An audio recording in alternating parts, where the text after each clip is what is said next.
트럼프 미국 대통령은 북핵 위협을 제거하기 위해 모든 옵션을 마련할 것을 지시했습니다. 틸러슨 국무장관은 중국의 역할을 다시 강조하면서 북한 정권 교체의 목표는 없다고 밝혔습니다. 워싱턴 박승진 특파원입니다. 트럼프 대통령의 지시사항은 현역 중장인 맥마스터 백악관 국가안보 보좌관이 공개했습니다. 북핵 위협을 제거하기 위한 모든 옵션을 마련하라는 지시를 받았다는 것입니다. So the president has asked us to be prepared to give him a full range of options to remove that threat to the American people and to our allies and partners in the region. 맥마스터는 그러면서 북한은 이제 핵무기를 보유한 불량 정권이며 반드시 비핵화시켜야 한다고 강조했습니다. 걸프전과 이라크, 아프가니스탄 전쟁에 참전했던 맥마스터는 이어 핵추진 항공모함 칼빈 스노이의 한반도 인근 해역 배치는 신중한 결정이라며 대북 압박을 강조했습니다. 이런 가운데 렉스 틸러슨 국무장관은 중국도 북한이 중국 이익의 위협이라는 걸 인식하기 시작했다며 미중 정상회담의 분위기를 전했습니다. 또 김정은 제거 계획은 없다고 밝혔습니다. That our objective is a denuclearized Korean peninsula. We have no objective to change the regime in North Korea. That is not our objective. 이어 북한 지도부의 사고방식을 바꾸기 위해 중국과 협력하게 돼 희망적이며 북한과의 대화는 그 다음 단계라고 강조했습니다. 중국의 노력을 통한 북한 변화와 그 이후 대화 가능이라는 미중 정상회담 합의 내용의 일단을 밝힌 것으로 해석됩니다. 워싱턴에서 MBC 뉴스 박승길입니다. 이런 가운데 중국이 돌발 사태에 대비해 군 병력을 북중 접경 지역에 집결시키고 있다는 보도가 잇따르고 있습니다.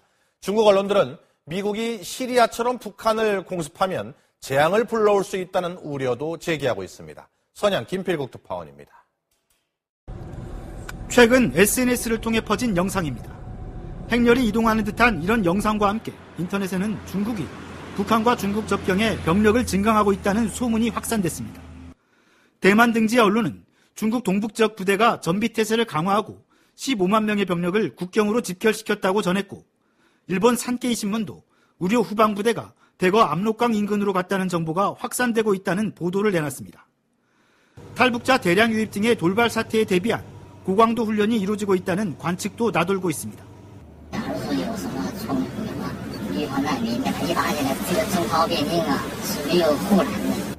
우리 외교 소식통은 대규모 병력이 일제히 북중 접경으로 이동했다는 건 축축일 가능성에 무게를 두면서도 훈련이 잇따르는 정황은 파악되고 있다고 전했습니다. 중국은 공식 입장을 내놓지 않았지만 언론들은 미 항공모함 칼빈 스노의 한반도 행에 촉각을 곤두세우고 있습니다. 미국이 시리아처럼 북한을 공격하면 대규모 확전 가능성이 있고 재앙을 불러올 수 있다고 경고했습니다. 미중 정상회담에서 북한의 위협을 둘러싼 중국의 역할이 한층 강조됐던 만큼 북중 접경 지역의 긴장감도 갈수록 높아지고 있습니다. 선양에서 MBC 뉴스 김필국입니다.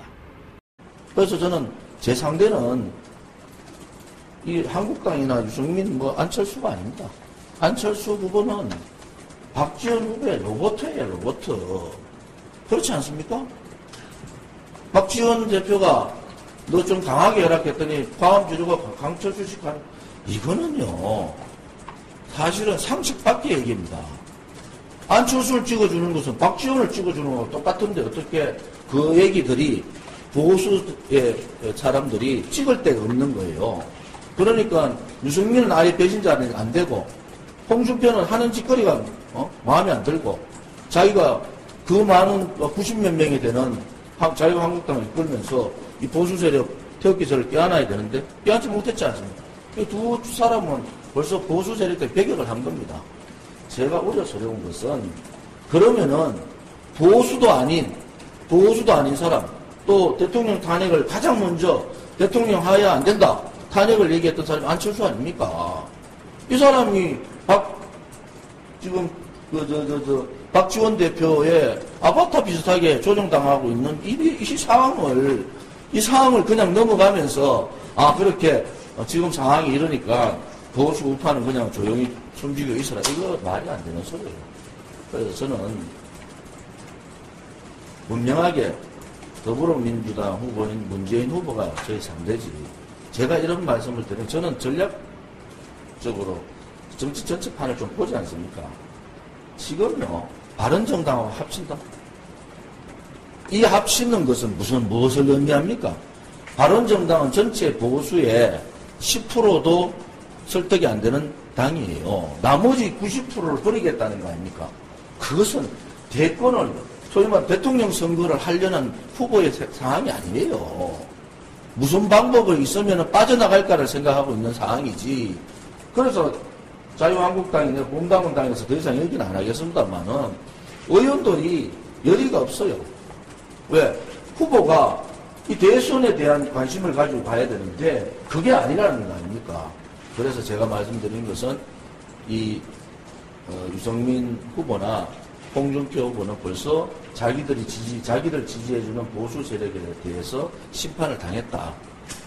그래서 많이 부족하지만은 새로운 당인 이 보수 태극기 분들을 대변할 수 있는 이 새누리당으로 제가 나가는 겁니다. 저 개인적으로는 여러분 잘 아시다시피 미방위원장 제가 양보를 해서 자기 미방위원장으로 거의 내정된 거 아닙니까?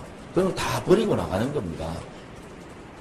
어떤 의원들은 저한테 용기를 주고 어떤 의원들은 저한테 만류를 요청했지만은 이 중대한 정치사에 있어서 몇백만 명이 보수가 거리로 나온 적이 한 번도 없는 이 중대한 정치사에 있어서 아무런 그 사람들을 대변할 수 있는 사람이 없다. 그것을 대변할 수 있는 정당이 없다. 이거는 불행이죠. 그래서 저는 제가 희생되더라도 새누리당의 대선 후보가 아니라 새누리당의 그야말로 모성모의 역할을 할 수밖에 없고 이분들을 대변해 줄 수 있는 역할을 정치인의 한 사람으로 할 수밖에 없다. 저는 그렇게 보고 중요한 것은 많은 국민들이 탄핵에 대한 의구심을 많이 가지고 있습니다. 그런데 어느 정당도 이 탄핵의 문제점이라든지 구속의 문제점에 대해서 말을 하지 않고 있습니다. 그리고 헌정사상 처음으로 태극기의 물결이 태극기의 보수우파 세력이 몇백만 명이 거리로 나왔지 않습니까?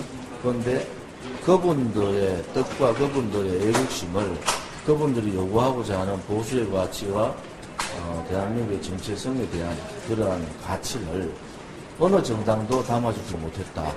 오히려 폄하하고 무시하고 또 어떨 경우에는 그분들의 아픔을 더 아프게 만드는 그러한 모습이 소위 보수 정당을 얘기하고 있는 한국당 내에서 몇 개월 동안 전개된 것이 사실입니다. 이런 부분에 있어서 저는 분명히 새누리당에 들어가면서 어제 집회에서 말씀드린 대로 저는 무슨을 하러 들어간 사람입니다. 태국 외국 세력들의 아픔과 분노를 저는 그냥 무시할 수 있는 그러한 정치인이 못 됩니다. 그래서 그분들의 대변인은 또 새로운 보수 우파의 개혁을 위해서라도 새로운 보수 우파 정당이 생겨야 된다.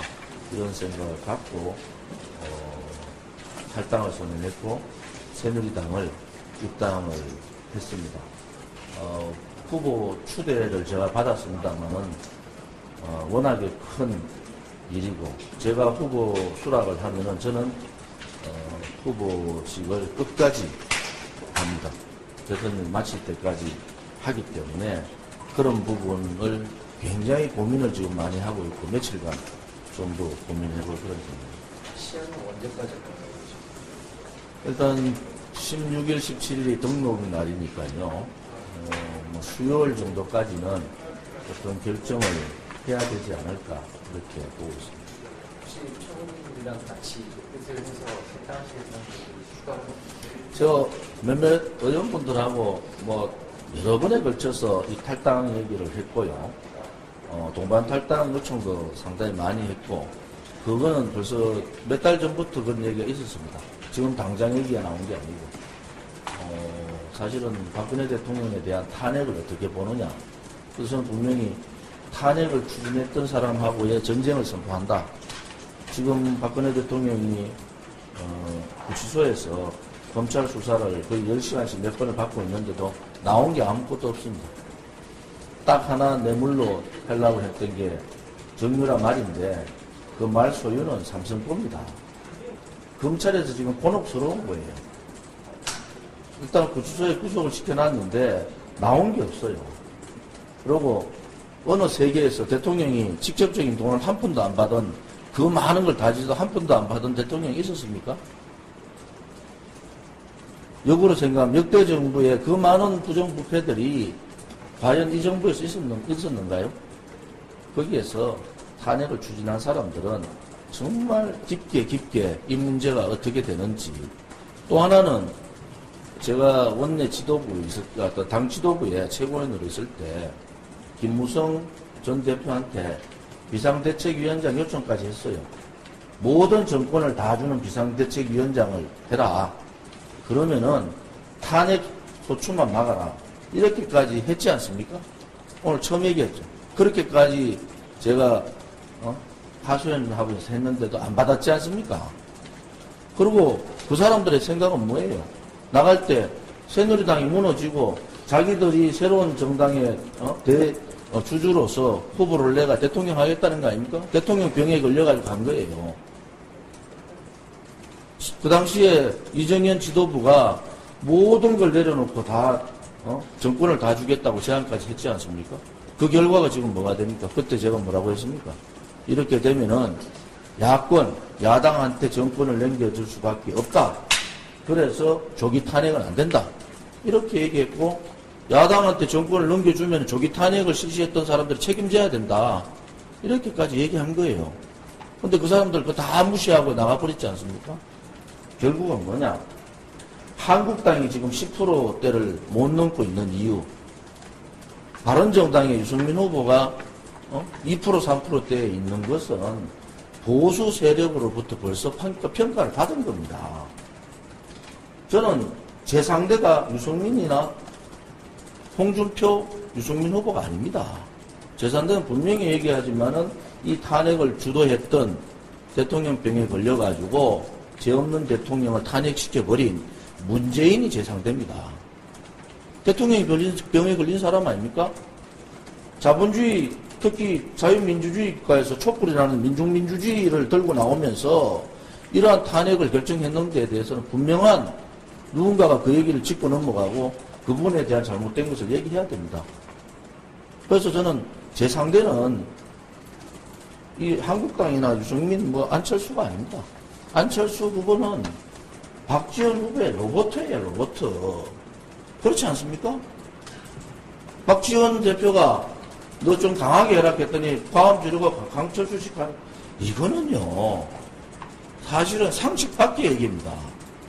안철수를 찍어주는 것은 박지원을 찍어주는 거하고 똑같은데 어떻게 그 얘기들이 보수의 사람들이 찍을 데가 없는 거예요. 그러니까 유승민은 아예 배신자는 안 되고 홍준표는 하는 짓거리가 마음에 안 들고 자기가 그 많은 90몇 명이 되는 자유한국당을 이끌면서 이 보수 세력 태극기설을 껴안아야 되는데 껴안지 못했지 않습니까? 두 사람은 벌써 보수 세력들 배격을 한 겁니다. 제가 우려스러운 것은 그러면은 보수도 아닌 사람 또 대통령 탄핵을 가장 먼저 대통령 하야 안 된다 탄핵을 얘기했던 사람이 안철수 아닙니까?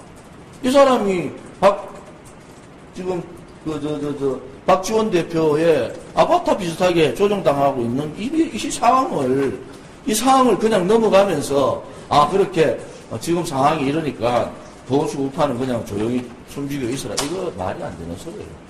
그래서 저는 분명하게 더불어민주당 후보인 문재인 후보가 저희 상대지. 제가 이런 말씀을 드리면 저는 전략적으로 정치 전체판을 좀 보지 않습니까? 지금요, 바른정당하고 합친다. 이 합치는 것은 무엇을 의미합니까? 바른정당은 전체 보수의 10%도 설득이 안 되는 당이에요. 나머지 90%를 버리겠다는 거 아닙니까? 그것은 대권을, 소위 말해 대통령 선거를 하려는 후보의 상황이 아니에요. 무슨 방법이 있으면 빠져나갈까를 생각하고 있는 상황이지. 그래서 자유한국당이나 봄담은당에서 더 이상 얘기는 안 하겠습니다만은 의원들이 열의가 없어요. 왜? 후보가 이 대선에 대한 관심을 가지고 가야 되는데 그게 아니라는 거 아닙니까? 그래서 제가 말씀드린 것은 유승민 후보나 홍준표 후보는 벌써 자기를 지지해주는 보수 세력에 대해서 심판을 당했다.